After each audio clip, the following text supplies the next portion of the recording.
tous les lecteurs et les lectrices, j'espère que vous allez bien. On est dimanche et qui dit dimanche dit update lecture par rapport à ceux que vous avez voté la semaine dernière.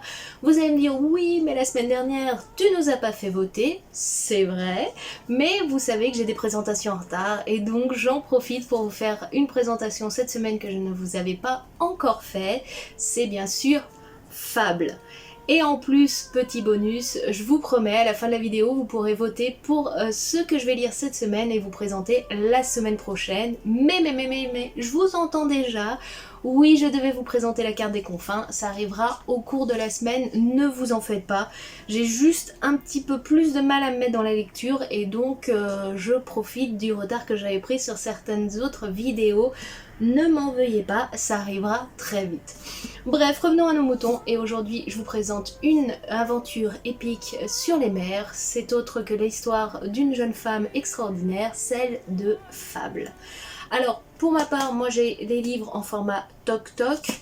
L'intérieur n'a rien d'extraordinaire. Souvent la couverture est très simple, noire, avec le titre en doré. Mais je trouvais vraiment les éditions magnifiques. Et l'idée de recréer le visage de notre héroïne sur les couvertures est juste géniale. Avec des petits indices sur ce qui arrive au niveau de ses yeux. Bref, c'est juste superbe. Ça c'était juste pour le design des livres, mais est-ce que ce qu'il raconte est intéressant? Eh ben, pour ceux qui aiment les histoires d'aventure, de piraterie je dirais un petit peu ça, sur les mers, les flots, et puis l'histoire d'une héroïne qui est à la quête de son avenir et de son passé, vous apprécierez énormément Fable. Pour la petite histoire, la duologie donc se table vraiment sur notre héroïne principale, Fable, et son histoire à elle. Elle n'est pas n'importe qui, mais ça on le découvre au fur et à mesure de l'histoire. En tout cas, quand on la découvre tout au début, c'est une jeune fille qui a été abandonnée par son père sur une île, qui essaye de survivre au jour le jour et de mettre de l'argent de côté pour pouvoir se payer un voyage et retrouver son père pour qu'il lui offre son héritage. Toute cette quête que je viens de vous raconter, c'est l'histoire qui est basée sur le premier tome. On a une jeune femme qui au début est un peu désespérée mais qui n'a pas abandonné l'idée de retrouver son père, sa famille et son avenir et qui se défend tous les jours pour essayer de survivre. Jusqu'ici, ça fait 4 ans qu'elle est sur l'île et elle s'en sort plutôt bien, sauf que cette fois-ci, elle sent qu'elle arrive au bout de l'objectif qu'elle s'était fixé en termes d'argent, elle y est presque, elle décide de prendre une mission pour avoir un petit peu plus d'argent et ça tourne un petit peu au drame et ça précipite un petit peu son voyage de départ. Elle va tomber sur un maître de navire qui ne veut pas d'elle au début mais qui ne veut pas non plus qu'elle se fasse tuer et va donc accepter de la récupérer. Et là, on fait la rencontre donc de notre héroïne et surtout du Marigold et de l'équipage qu'il y a dessus. Le Marigold, c'est un bateau commercial qui vogue régulièrement sur la mer de Goulet pour faire du commerce de pierres précieuses ainsi que de tabac et d'alcool. Et notre jeune fille donc va avoir la curiosité de fouiller un petit peu plus parce qu'elle sent que derrière tout cette façade commerciale se cachent des secrets un petit peu plus lourds. Et effectivement, on en découvre un petit peu plus sur le Marigold, sur son équipage et les liens qu'il y a entre les différents membres d'équipage qui sont bien restreints pour la taille d'un vaisseau comme celui-ci, mais malgré tout qui s'en sortent très très bien. À notre jeune fille, il va arriver pas mal de choses, mais qui vont lui révéler aussi que elle peut construire son avenir par elle-même et qu'elle n'a plus réellement besoin de sa famille. Et l'histoire est vraiment douce et attachante. On en apprend énormément donc sur la jeune fille, sur le reste de l'équipage, où chaque membre de l'équipage a une histoire assez forte et assez attachante. On nous la présente même si on ne se plonge pas plus dedans et ça vous donne envie de voyager avec eux à bord du bateau et de vivre leurs aventures en même temps qu'eux. L'histoire est vraiment bien faite puisque on vogue entre bons moments doux, agréables et autres et mésaventures assez déplaisantes et pourtant on a toujours espoir d'aller plus loin dans l'aventure. Le premier tome peut être lu presque sans que vous ayez besoin de lire le deuxième tome, parce que le premier tome est vraiment centré plutôt sur l'idée de présent et d'avenir de la jeune femme. On passe donc sur le deuxième tome, où là, celui-ci, on est plus dans son passé, son histoire originale, ce qui pousse à ce qu'elle est réellement, les dons qu'elle a, et son histoire par rapport à toute sa famille, et etc. L'histoire est encore très attachante, la romance qui s'est construite dans le premier tome se poursuit ici, toujours très forte et très touchante, je trouve. La relation est, bien qu'elle soit compliquée, c'est vraiment une relation construite sur le maximum de confiance et autres, même s'ils ont un petit peu le même trait de caractère. Ils ne s'abandonnent pas, ils s'entraident, et les différentes relations qui tournent autour de la jeune femme sont encore plus développées, plus attachantes, et on a envie de les voir réussir. On passe pareil par des bons et des mauvais moments, par des personnages où on ne sait pas trop comment prendre les choses. Est-ce qu'ils sont de son côté, est-ce qu'ils sont contre elle, est-ce qu'il va lui arriver des bonnes choses ou des mauvaises choses. Bref, on vogue à travers à nouveau un nouvel océan aussi, puisque le premier tome était basé sur la mer du Goulet, qui s'appelle comme ça, et là on est sur la mer sans nom.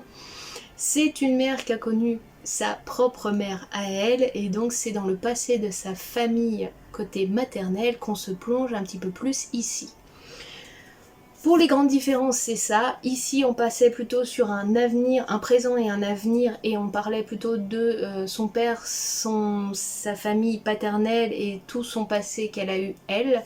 Ici, on est plus sur son passé, et plus précisément le passé de sa mère, donc on est plus sur tout ce qui est sa famille maternelle, comment ça s'est construit et d'où elle vient. Et en fait les deux romans sont intéressants parce qu'on développe aussi le côté très familial de la jeune fille, et ce qui a fait qu'elle est celle qu'on découvre au fur et à mesure de l'histoire. On a une évolution de fable qui est extraordinaire et très intéressant, une évolution des différentes personnes qu'on croise et qu'on pense connaître qui est super bien développée, et j'aime l'ambiguïté de la plupart des personnages qu'on croise, bon, mauvais, il n'y a pas de c'est un gentil, c'est un méchant, c'est juste une personne avec des bons et des mauvais côtés, avec des bons fonctionnements ou des mauvais, mais on passe juste un moment très agréable.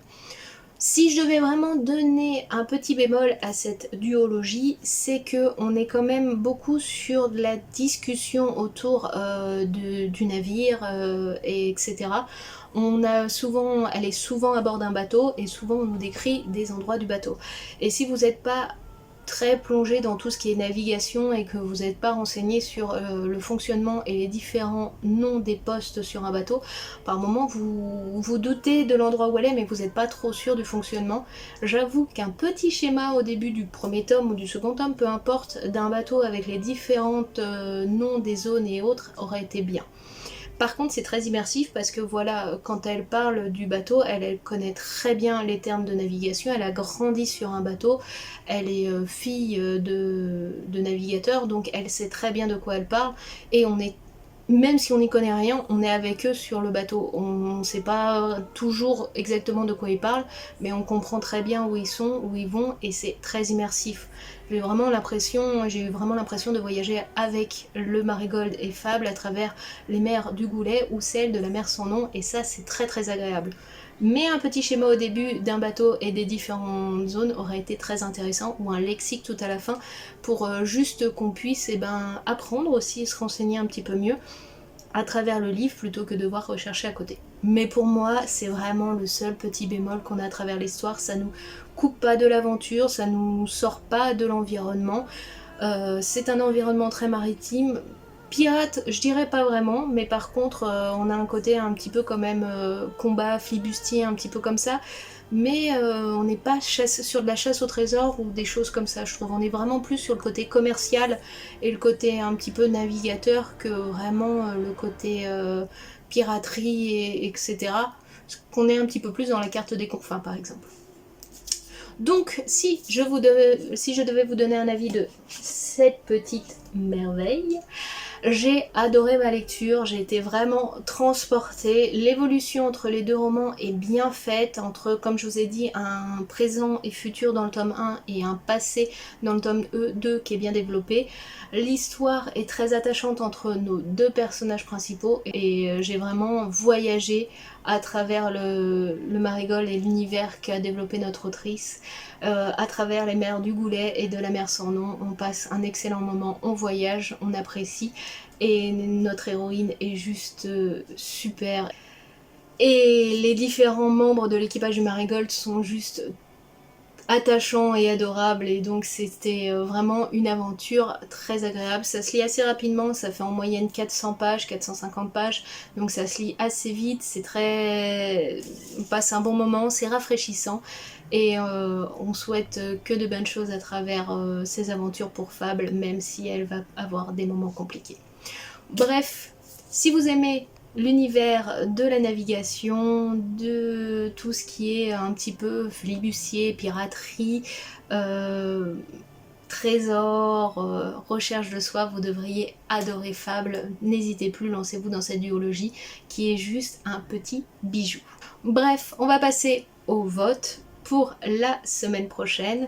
Donc pour la semaine prochaine, j'ai pas fait un vote entre deux bouquins tirés d'un univers et deux bouquins d'un autre. Non, le thème général s'appellera la fin d'une trilogie et je vais vous laisser voter entre trois romans. Je lirai les deux qui ont le plus de votes sur les trois. Et pour les romans, je vous les présente tout de suite. Donc comme on était dans une ambiance de mer, on va continuer là-dessus avec le dernier tome de la trilogie 200 d'écume et de glace de Alexiane de Lys qui s'appelle Atlantis. Pour la petite histoire, là on était à bord d'une jeune fille... Pour la petite histoire, on était avec une jeune femme qui va découvrir qu'en fait c'est une sirène et qui va être envoyée en mission pour retrouver une pierre très spécifique. Et donc on avait déjà suivi ses aventures dans les deux premiers tomes et on termine et on conclut son histoire à travers ce roman-là. Deuxième histoire, je vous ai lu le tome 2 il n'y a pas longtemps, donc voici le dernier tome qui nous conclut cette magnifique trilogie à base de sorcières et chasseurs de sorcières. Une romance Enemy to Lovers qui s'est bien développée et une histoire de famille très compliquée. Donc c'est le tome 3 donc, de Serpent and Dove de Shelby Maureen et elle s'appelle God and Monster, et on va finir avec les aventures de Lou et Red et leur évolution à travers toutes les mésaventures qui leur arrivent, et surtout comment va se terminer le combat face à sa mère, donc Lou face à sa mère. La conclusion, elle est là-dedans. Et le dernier tome, la trilogie s'est terminée il y a quelques temps, mais je l'ai dans ma bibliothèque depuis un certain temps, donc il serait temps que je la termine. On est encore sur une histoire de sorcière, mais cette fois-ci on revisite le conte de Camelot, puisque c'est donc l'ascension de Camelot tome 3 de Kiersten White, et ça s'appelle La malédiction d'Excalibur.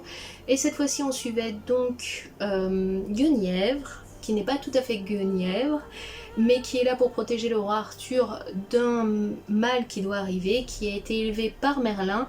Et en fait, plus elle avance dans l'histoire, plus elle se découvre un passé un peu compliqué qu'elle avait oublié, et surtout sa relation à la magie qui est un peu étrange. On a aussi un petit triangle amoureux entre Guenièvre, Arthur et Mordred, je me souvenais plus de son nom et autres, qui est Mordred, qui est un personnage attachant, et là on était donc à la rencontre de Morgane la Fée Noire et de son histoire, et surtout de la protection de Guenièvre face à Camelot. Est-ce qu'elle y arrivera ou pas? C'est une réécriture de l'histoire de Arthur qui est très féministe aussi, on a beaucoup de personnages féminins forts, et donc j'ai hâte de conclure cette histoire là aussi. Donc vous l'aurez compris, à présent, le pouvoir est entre vos mains. À vous de voter pour celui que vous avez le plus envie que je lise et vous présente donc la semaine prochaine. Je lirai les deux qui ont reçu le plus de votes. Vous pourrez voter qu'une seule fois, ne me mettez pas la liste des trois. Je ne prendrai que le premier que vous avez sélectionné. Et bien sûr, le vote aura lieu sur le onglet communauté avec la possibilité directement de voter. Ou alors vous pouvez le faire directement en dessous en commentaire. Je mettrai les deux en relation et je regarderai donc sur lesquels vous avez le plus voté. Bref, je vous remercie d'avoir suivi cette vidéo. Je vous conseille de lire Fable, c'est une superbe aventure maritime avec des personnages fantastiques. Nous on se retrouve durant la semaine pour pas mal de vidéos, je vous mettrai le planning lundi, vous verrez.